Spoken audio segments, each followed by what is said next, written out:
Hello, debt-free degree Patreon beloveds. I am so excited to be here with Joe and Erika. I'm going to let them introduce themselves in just a minute, but I just want each one of you to know that when I encounter experts, what I do is I say, oh my gosh, my community needs to know about you. And the first meeting I had with Joe and Erika, it was so amazing. And probably we could have talked for 3 hours because their perspective is so in alignment with my perspective in terms of specifically a debt-free degree. And so what I said to them was, I'm in Georgia. I know y'all are in this other state. It probably wouldn't, necessarily work out. And they said, oh, we can work with students all over the country. And I said, oh, could I please interview you? So what I want you to know is that I've got a list of questions I'm going to ask them that have been pre-approved by their company office. And I am just going to let them kind of roll with it in terms of this interview. We are delighted that you have joined us. So with that, Joe and Erika, why don't y'all introduce yourselves? Yeah, thank you so much, Dr. Oz, and it's a pleasure to be here. I think you summed up the last conversation we had was just very platonic in the excitement of what we each do for our backgrounds, our professions, and how we can help the communities. And to your point, as soon as we realize we're not just stuck in Wisconsin or Illinois, we're like, great, let's have this conversation today that if we can reach out and impact your community and your followers, that's why we're here today, and we're excited. Excellent. Erika, why don't you introduce yourself a little bit? Yeah, so I have been in finance for a little over 6 years at this point. I was first starting out with Northwestern Mutual as a college financial representative, went full-time as a financial advisor, and then actually at the beginning of this year decided to join Joe's team. So it's been amazing, just being able to kind of team up in that way. So love it. Well, I am so intrigued by all of these questions, and community, we may or may not get through all of these, but we'll see. But the first one that immediately jumps out to me that I really want to know the answer to for myself, so this is one of those things where I'm going to ask and I have no idea what they're going to say, is Joe and Erika, what financial tips are there that no one knows that are legal? Sure. And I realized, Dr. Oz, I didn't get a chance there a second ago. The background that I have as well is a wealth management advisor with Northwestern Mutual. Practice is based here out of Milwaukee, but we have licensing and clients in over 20 different states. And so I failed to mention that. And that background that brought me into this is actually tied to your audience. My grandmother had started a policy for me with Northwestern when I was 8 years old. As a teenager, she was showing me statements of how this thing worked: interest, dividends, compounding.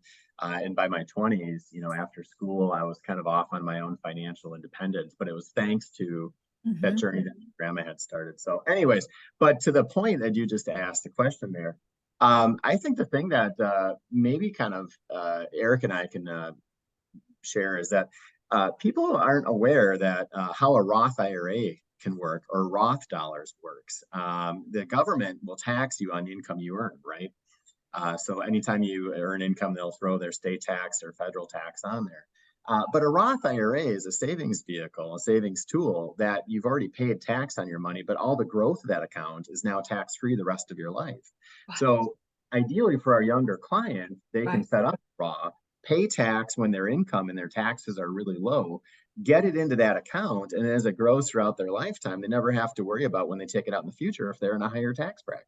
So that's one of the ones that everybody's like, wait, is that legal? Are there limits on that? Or, and so there can be income limits and contribution pieces tied to that. But I think Roth is the one that sticks out. Erika, anything? Yeah, I mean, I think that overall, and I laughed when that was one that had come up, just as like, what is legal, what's not. A lot of what Joe and I do, it's just optimizing dollars more than, actually trying to figure out loopholes. So another thing that I have just seen within my own community, well, I guess my own clientele as well, is just helping people understand that if you can actually have life insurance on children. Joe just mentioned it very quickly. There's a lot of different nuances as to how that works, but a big piece that a lot of our clients, especially if they are Roth ineligible, are attracted to it, that is the fact that it can be another way to, it's another place to save dollars and essentially be able to utilize those for longer term things. So just starting that, and I'll let Joe explain a little bit more around that as well. But a lot of times it is saying, hey, you know, I'm sitting down with client A and client B, and I say, hey, have you thought about having life insurance on your kids? And they don't understand the concept up until we really kind of delve into that. And they, you know, a lot of times that is a pretty attractive piece just because you can set your kids up pretty well. Yes. Yes. Yeah. Before I move on, do you want to share anything more about that, Joe, or? Yeah, sure. So, and it kind of ties to the original questions. What are things people are surprised about? Our main goal is to meet somebody where they're at and understand their income, their situation, their savings opportunities, and then almost go from most efficient place for them to save into the least efficient place. And sometimes the most efficient buckets are things they've never heard of, like Roth, like permanent life insurance. You know, 401ks are fairly standard, I think, nowadays. But a lot of times, even how 529s, as you talk about college education, you know, there's different buckets, as we call them, that a lot of people just aren't aware how they work until we have a conversation with them. Yes. And permanent insurance, the quick answer there, Dr. Roz, is there's really two main types of life insurance: term insurance and permanent insurance, or whole life.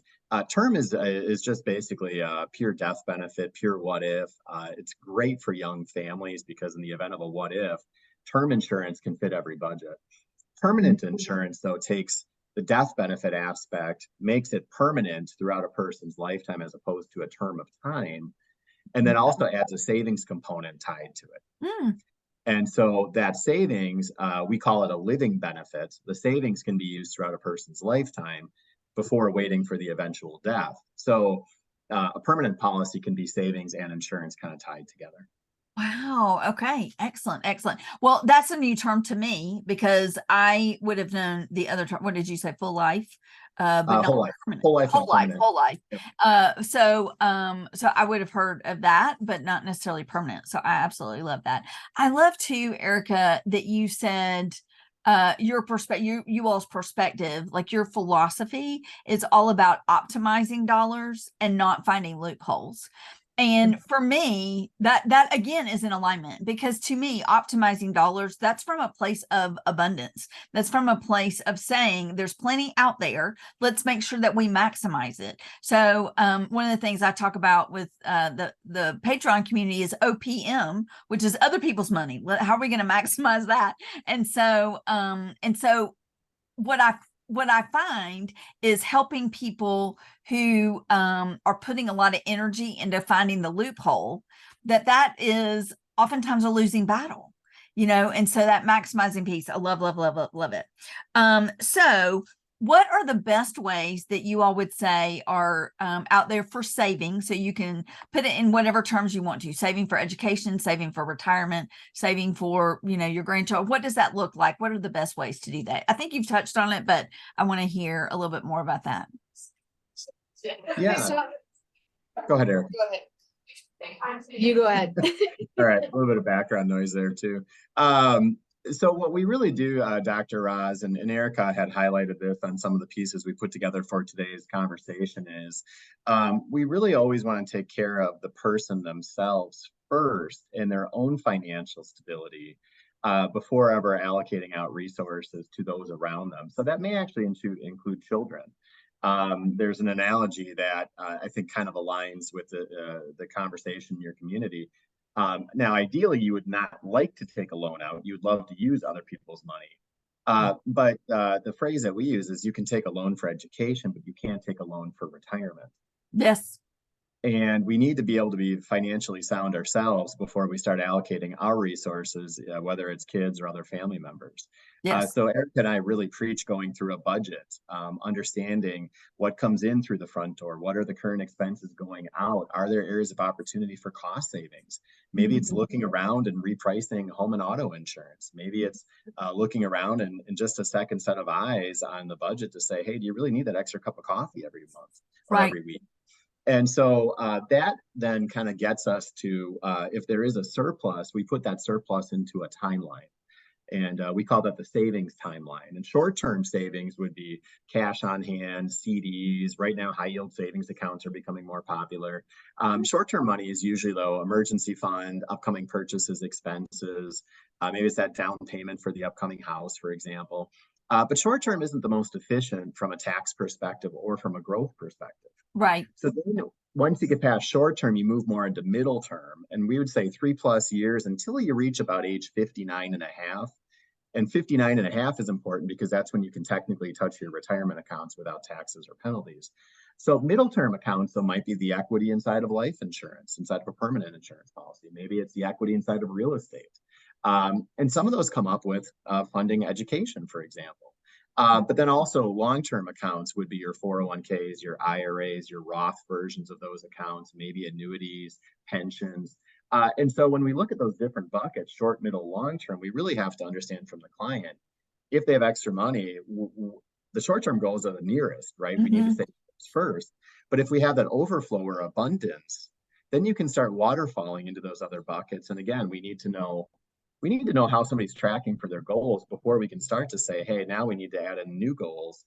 And even today, I'm working with a client who unfortunately has ended up in some debt. And their situation isn't really about saving and investing for the future, but what's the strategy for paying down that debt right now? Yes. And they have multiple kids, and your OPM, other people's money, is a huge area because they don't have the resources right now to help fund their kids' college. But to be able to get them into and find those avenues that can help them find other sources of money for their college, like that's where there's kind of fun alignment. But in this case, we're focusing their extra dollars towards paying down debt, right? Right. And that debt, for a lot of people is perhaps not necessarily your clientele, but for a lot of people, they are under student loan debt. And so they can't save for their children's education because the extra money that they would have to put there, they're putting towards their own loans, 100%. Yeah. So all of that is that interconnected piece. And again, you all's perspective of meeting people where they are. And, it's the whole Stephen Covey thing. Where are you now? Where do you want to be? And how are we going to get there? Begin with the end in mind. Exactly. And, 100%. That's exactly it. Yes. The other thing I love about y'all is how cohesive you and Erika are, because it's evident that when you work closely together and you're aligned, then it's that exponential effect of saying you've got a lot of experts on this team who are all in alignment, really rooting for you to do the absolute best you can do. And so that's what's so exciting. I think about being with the two of you particularly is that synergy. So what is, I would say, one thing that folks should be doing that can help them advance financially? Really quick, Dr. Oz, I do want to go back just 1 second to your comment. Eric and I have to give a shout out to Ryan, who's on our team, Corey, who's on our team, Brittany, who's on our team. And candidly, the Northwestern Mutual system, if you will, the company's been around 165+ years.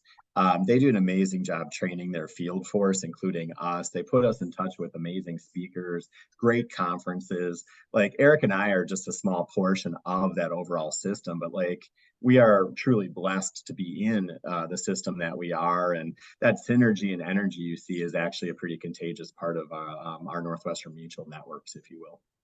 Love it. Oh, that's so kind. That's so kind. See, this is why y'all need to be reaching out to them. I mean, how amazing is that? Thank you.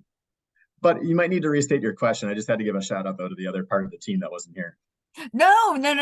I'm so glad. And I think it's important to call people by name. I think it's even the person that introduced us is Jamie Shibley, and she and I got to meet each other in person last night before I'm recording this. And one of the things we were talking about is the importance of seeing people, the importance of letting someone know that you matter. And so just you, Joe, taking that time to name the other people on your team, I mean, that lets them know. And that's something that I know that you do every single day. because if you're going to do it in the midst of an interview, then you're going to make sure that they're seen every day. And that's also so beautiful. So I'm curious, what is like the one thing that you would say that people can be doing right now to help them advance financially? So whether it's, again, those goals, like you're saying, meet where they are. And so for the debt-free degree community or for your community, what's your suggestion? I'll let Erika go first, and then I'll follow my own. Candidly, it's just sitting down with somebody who can actually help you align your goals with, you know, what's actually going on, and take a look and say, hey, this is some things that we identified that are opportunities for you to be either saving more or paying debt down faster, or, you know, investing, whatever have you, versus, you know, just going at it alone. Because a lot of times what Joe and I have seen over and over and over again is people will try and do it themselves, and they'll get overwhelmed, and then they'll just sit back and they'll say, you know what, I'm not making any decisions. I know what this is. I think I've got enough going on with my 401k, but then they sit down with us, you know, whenever that time period is right for us to be reaching out to them, and they're going, holy cow, I have to save how much more in order to retire by what age? Like, it depends on the person. But the biggest thing that we tell people is, you know, if you have any sort of questions on this, absolutely reach out, because it's what we do. And I mean, people aren't going to go home after their 9 to 5 and be like, tonight I'm going to finish or figure out my retirement planning. It's just not going to happen. It just really doesn't. So that's the big thing that we look at, both on the investment side and the just generalized planning. So. And where I'd echo with that, spot on, is at least know where you're at. And if you don't, raise your hand to ask for help. And that's where having a financial professional in your corner can ask you questions you maybe hadn't thought about, can help provide scope. The byproduct of our conversations, Dr. Roz, is relief. You see the weight coming off of people's shoulders when they know what their direction is. But something that even if they don't meet with a professional, the one thing I'd suggest somebody does is run their own budget. How much is coming in? How much is going out? Are you getting ahead? Are you treading water? Or are you in a deficit? And that one thing can be done even without us. But having a financial professional to help guide you through those answers and then know where to go from there, that's, I think, where we definitely come in handy. So what would you say are the biggest challenges that families and businesses are facing right now? Yeah, Eric and I talked about this one actually on Monday as we were getting ready for our meeting with you. And good. I'm going to go with the curmudgeon-y. Now I'm 41, married with a couple of kids, and I am a very on the older end of millennial scale. But to me, the immediate gratification society that we have nowadays, it's fantastic, I think, for interaction and community building and so many different things. But when you see somebody carrying around the latest cell phone, or, you know, your neighbor's got a new car in the driveway, there's so many pressures that we have to be keeping up with the Joneses. That's always been around, but how quickly you can see what the Joneses have is faster than ever. And so yes. I think it's really hard that, you know, Eric and I work in a deferred gratification industry. We don't get thank yous right away necessarily today, but when we usher our clients across the retirement threshold, when their kids are graduating college, like those are when we see that our mission is fulfilled. But we preach deferred gratification, and that's kind of hard to do in today's society in some ways. You know, I have never, so I think I sort of introduced to y'all that my concept, which it's not mine, it's somebody else's concept of OPM, but I am now going to credit Joe and Erika with the delayed gratification system, because that's exactly what a debt-free degree is. That's exactly what it is. It is so easy to walk into financial aid and accept those loan papers and sign it away and get that money. And, oh, I've got an overage. Well, I can use that to buy a car, or I can use that to go to a party, or I can use that to buy, 18 more shirts that, they're only 7 days in a week. And, how many shirts do you actually need? And that is so critical, that mindset. And you're exactly right with social media. Not only is it immediate that we can keep up with the Joneses, but it used to be the Joneses were only the people that we could see. So they were the Joneses to the left and the Joneses to the right. And now it is, oh, here's 8 billion global Joneses that we're trying to keep up with. And that delayed gratification system, that is so powerful Really, really powerful. And it's harder than ever now with the, younger generations coming up. And so I think that's where you, Dr. Roz, and your mission, your goal, your community, one of the pages we talk about is starting the saving early and the power of compounding. But if you can talk to somebody before they even have their debt, before they go off to school, before they even have their career and their income, in order to get some of those habits started, it's a compounding effect. Yes. There's a great book out there, and I'm going to blank on the author, but The Psychology of Money. And he talks about how Warren Buffett really actually isn't all that special. It's just Warren Buffett started early, really early as a teenager. And, he just was doing things already that a lot of other people don't start until their 20s and 30s. And talk about keeping up with the Joneses. My understanding is that he still lives in the house that he's been in for decades. Right. And so that's another way, it's like this house has a roof and it's safe and it's wonderful. We're good here, in that mindset. That's beautiful. Erika, can you kind of give it from your perspective, this delayed gratification piece? Yeah. I mean, I think the biggest thing that I'm seeing with my clientele is they don't know where to start, so they don't. And again, it's the delayed gratification of, saying, hey, if I have to cut back my lifestyle a little bit now in order to have what I want later. Joe said it perfectly, but a lot of times it's not necessarily an income problem. It's more of a spending problem. So being able to say, hey, how can I maybe do a couple different things? Just to make sure that I am where I want to be in 10 years. We're not doing, planning for Erika and, today we're doing planning for Erika 10 or 15 or 20 years out from now. So being able to sit back and actually embrace it, like it truly is hard to actually start.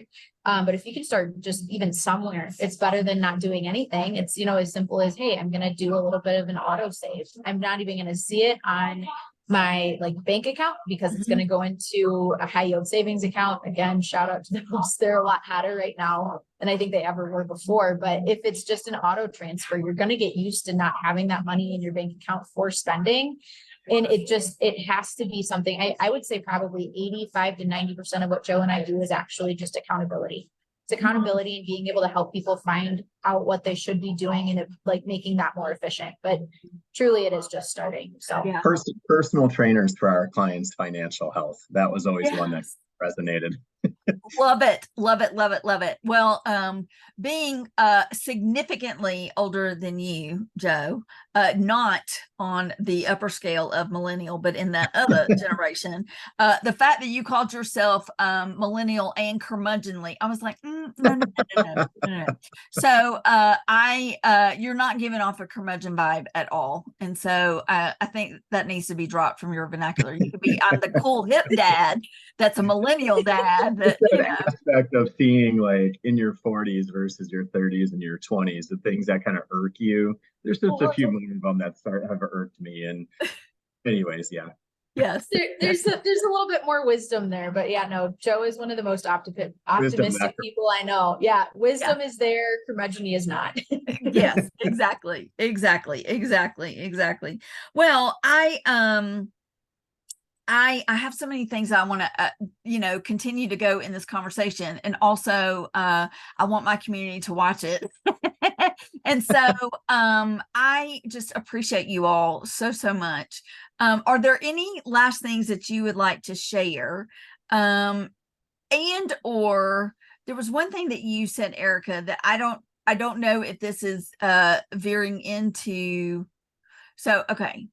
If this is veering into a place that we shouldn't go, then we'll just cut off before. But you said you started in college in this profession. And so can you talk a little bit more about that? Is that appropriate for me to ask? Yeah, I absolutely can. I started out, and I mean, my parents set me up for absolute success. They helped me through college in all sorts of different ways, but I do have to admit, I'm more of a spender myself. So coming to terms with that, having a whole bunch of growth. I mean, Joe knew me when I was an intern. So it's funny because when we started talking about doing more of a teaming, it was just so funny because he was like, I've seen you kind of grow up in the system. Yes.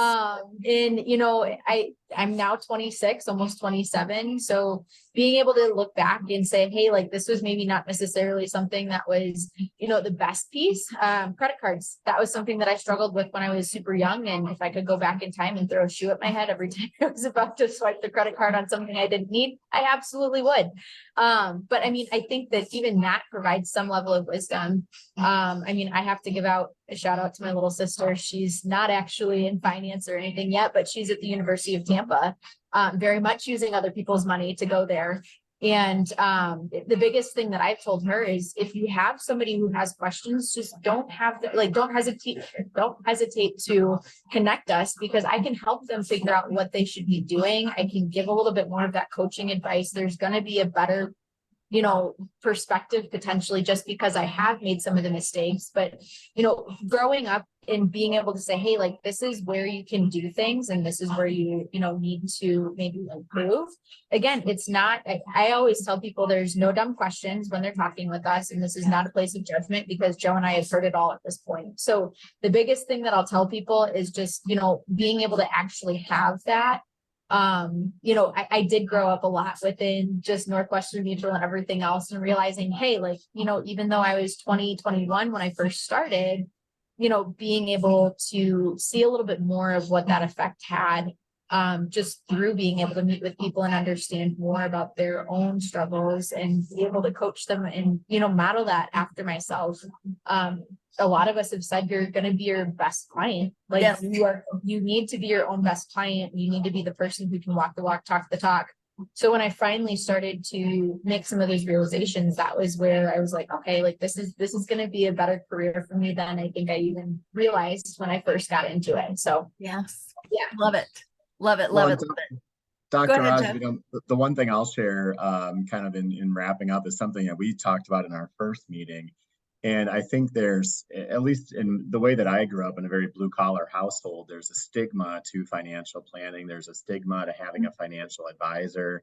There's, so many radio ads. If you have, 3/4, actually, it's the same firm in Milwaukee that on the radio 5 years ago, they said, if you have 250,000 or more, call us. Now they're up to 750 or more. You can call us. Yeah. But there's so much of that messaging that's out there that, I think part of my mission has been over the last 11 years is we have resources in our system, from college interns who are young that grow with their clients to where I am, to clients, who are retiring. Like, we have the resources to talk to everybody, and we want to talk to everybody at where they are at their stage in life, not wait until suddenly they have this magical number to have the conversation. So just because that was not on this list, I didn't ask that. I'm so glad that you worked it in, because I really wanted to make that really, really apparent. Thank you, both of you, but thank you for really making that point. And one of the things too is I hear students talking about, families talking about financial planning, debt-free degree, whatever it is, it's going to be this massive like gash, and it's going to be so incredibly painful. And I hope that each one of you, when you're watching this video, you understand it is a kind, loving, benevolent, very beneficial kind of conversation. And so it's not, we're going to take away your Starbucks.